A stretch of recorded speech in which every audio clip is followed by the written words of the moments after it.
শশাঙ্ক নিজের বাড়ি বানিয়েছিল এবং আজ তার বিয়ে হচ্ছিল। শশাঙ্ক তার বন্ধুদের সাথে নাচ করছিল এবং নাচ করতে করতে কোল্ড ড্রিঙ্ক খাচ্ছিল।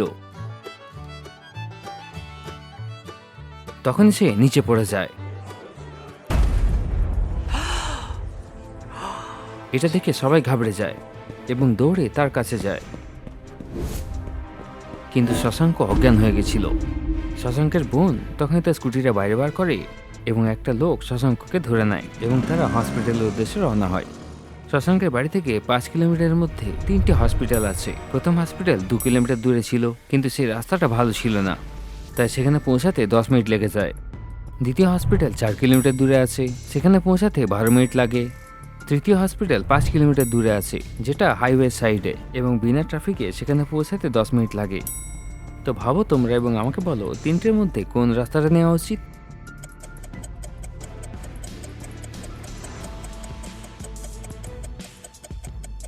দ্বিতীয় হসপিটাল তো তারা যাবেই না, কারণ সেখানে পৌঁছাতে সবচেয়ে বেশি টাইম লাগে। প্রথম এবং তৃতীয় হসপিটালে যেতে 10 মিনিট লাগে, কিন্তু হতে পারে হাইওয়েতে ট্রাফিক পেয়ে যাবে, তো 10 মিনিটের চেয়ে বেশি লেগে যেতে পারে, তাই তারা প্রথম হসপিটালে যাবে। শশাঙ্কের বোন পুরো স্পিডে স্কুটি চালায় এবং তারা হসপিটাল পৌঁছে যায়। হসপিটালের মধ্যে ডাক্তাররা তখনই শশাঙ্ককে চেক আপ করে এবং তার বোনকে বলে যে শশাঙ্কের বডিতে বিষ পুরো ছড়িয়ে গেছে, তখনই এমার্জেন্সি অপারেশন করতে হবে। শশাঙ্কের বোন তখনই সব পেপারে সাইন করে দেয় এবং ডাক্তাররা শশাঙ্কের অপারেশন শুরু করে দেয়।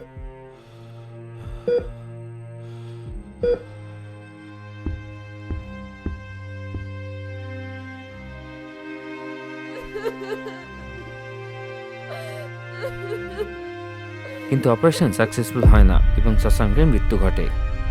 নিজের ভাইয়ের মৃত্যুর খবর শুনে শশাঙ্কের বোন কাঁদতে থাকে।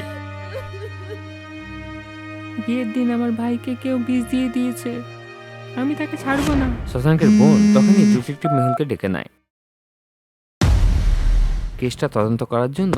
গোয়েন্দা মেহুল তখনই সেখানে পৌঁছে যায়। হসপিটালের মধ্যে 3টে অপারেশন থিয়েটার ছিল। তোমরা কি বলতে পারবে মেহুল 3টের মধ্যে কোন রুমের মধ্যে যাবে? ভাবো ভাবো।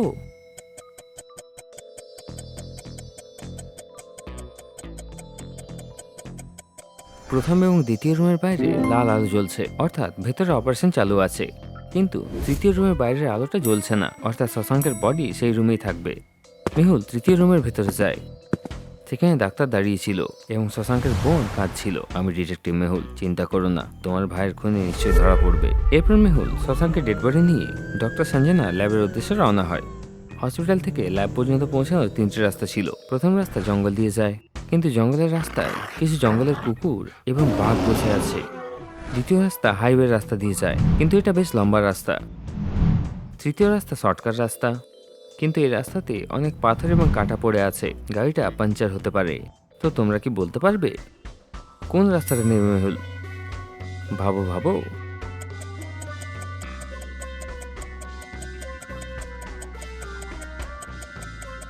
মেহুল তৃতীয় রাস্তা দিয়ে তো যাবেই না, কারণ গাড়ি পাঞ্চার হতে পারে, এবং দ্বিতীয় রাস্তা বেশ লম্বা, তাই মেহুল প্রথম রাস্তা দিয়ে যাবে। কারণ প্রথম রাস্তাতে জঙ্গলের কুকুর তো রয়েছে এবং বাঘও রয়েছে, কিন্তু এটা পসিবল নয় যে এরা একসাথে ওখানে আছে। জঙ্গলের কুকুর এবং বাঘ একসাথে থাকতে পারে না। জঙ্গলের কুকুর দেখা মাত্রই বাঘ তাদের উপর হামলা করে দেবে এবং জঙ্গলের কুকুর সেখান থেকে পালিয়ে যাবে এবং বাঘ তাদের পিছু নেবে। এমনিতেও মেহুল গাড়িতেই থাকবে, তো কোনো বিপদ নেই। মেহুল প্রথম রাস্তা নেয় এবং ডক্টর সঞ্জনা ল্যাবে পৌঁছে যায়।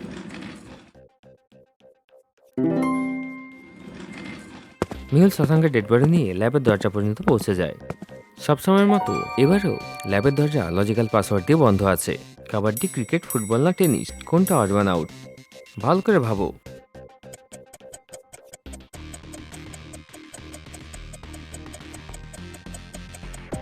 এমনিতে এই 4টে তো স্পোর্টসের নাম, কিন্তু কাবাডি বাদ দিয়ে বাকিগুলোতে স্পোর্টসের জিনিস ইউজ হয়, যেমন বল, ব্যাট, ফুটবল, কিন্তু কাবাডিতে কোনো জিনিসের ব্যবহার হয় না। তোমাদের যদি অন্য কোনো অপশন লাগে তাহলে কমেন্টে বলো। মেহুল 1 নাম্বার বাটনে প্রেস করে এবং ল্যাবের ভেতরে চলে যায়। ডক্টর সঞ্জনা, জলদি করে এই ডেড বডির পোস্টমর্টম করো এবং আমাকে বলো এর মৃত্যু কি করে হয়েছে।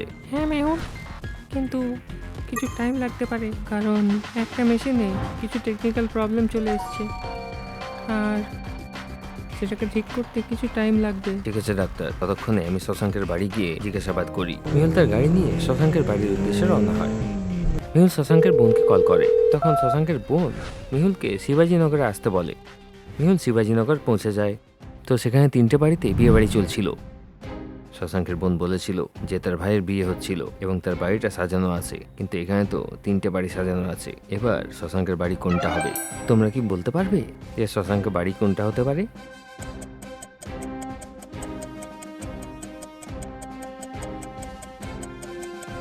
এমনিতে 3টে বাড়ি চকচক করছে, কিন্তু দ্বিতীয় বাড়ি বাদ দিয়ে প্রথম এবং তৃতীয় বাড়িতে খাবার দাবার চলছে এবং ধুমধাম চলছে।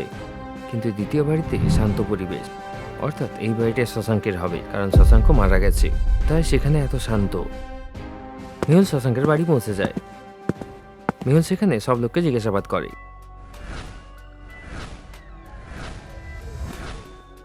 কিন্তু সে কিছুই জানতে পারে না।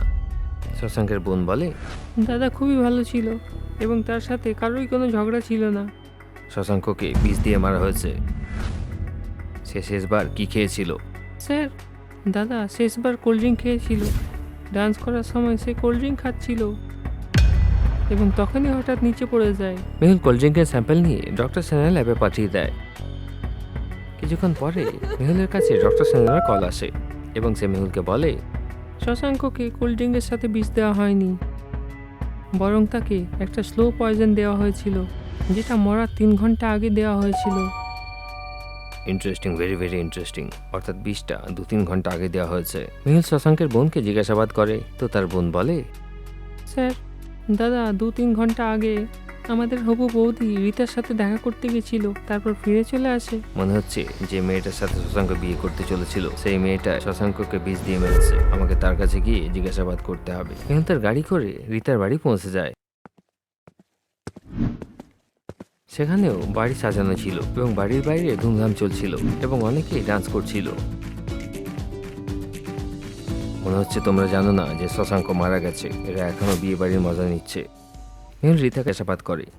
তো রীতা বলে, আমি জানি না যে শশাঙ্ককে কে বিষ দিয়েছে। শশাঙ্ক 2-3 ঘন্টা আগে তোমার সাথে দেখা করতে এসেছিল। সত্যি করে বলো, এখানে কি করতে এসেছিল? স্যার, আমার ফ্যামিলির উপরে অনেক ঋণ আছে, তাই শশাঙ্ক আমাকে 1 লাখ টাকা দিতে এসেছিল, যাতে বিয়েতে কোনো প্রবলেম না হয়। কিন্তু মেহুল বুঝে যায় যে রীতা শশাঙ্কের মার্ডারের ব্যাপারে সবকিছু জানে। কিভাবে? মেহুল এটা কিভাবে বুঝতে পারলো? ভাবো ভাবো।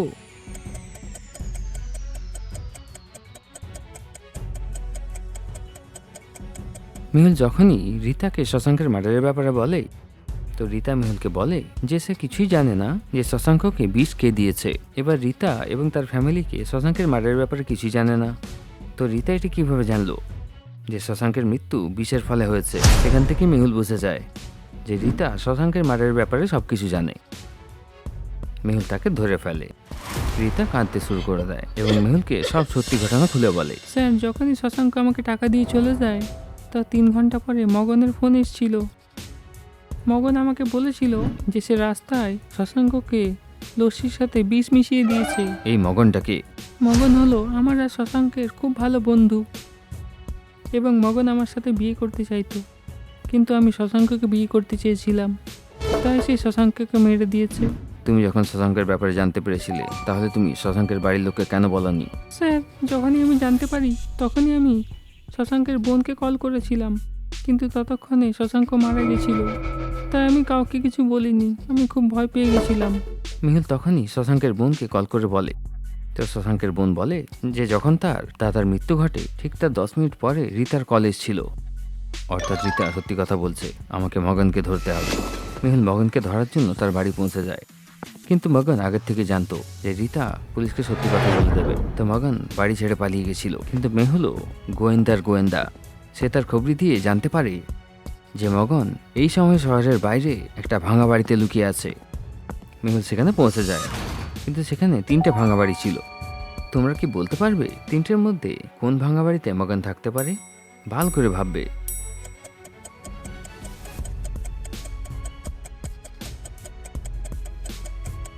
প্রথম ভাঙা বাড়িতে দেখো ভেতরে যাওয়ার পায়ের ছাপ রয়েছে, কিন্তু বাকি দুটো ঘরে আসা এবং যাওয়া দুটোই ছাপ রয়েছে। অর্থাৎ কেউ প্রথম ভাঙা বাড়িতে লুকিয়ে আছে। মেহুল সেটার ভেতরে যায়, তো সেখানে মগন বসে মদ খাচ্ছিল। মেহুল তাকে জোরে কিক মারে এবং তাকে ধরে ফেলে। Case solved, detective Mehul rocks.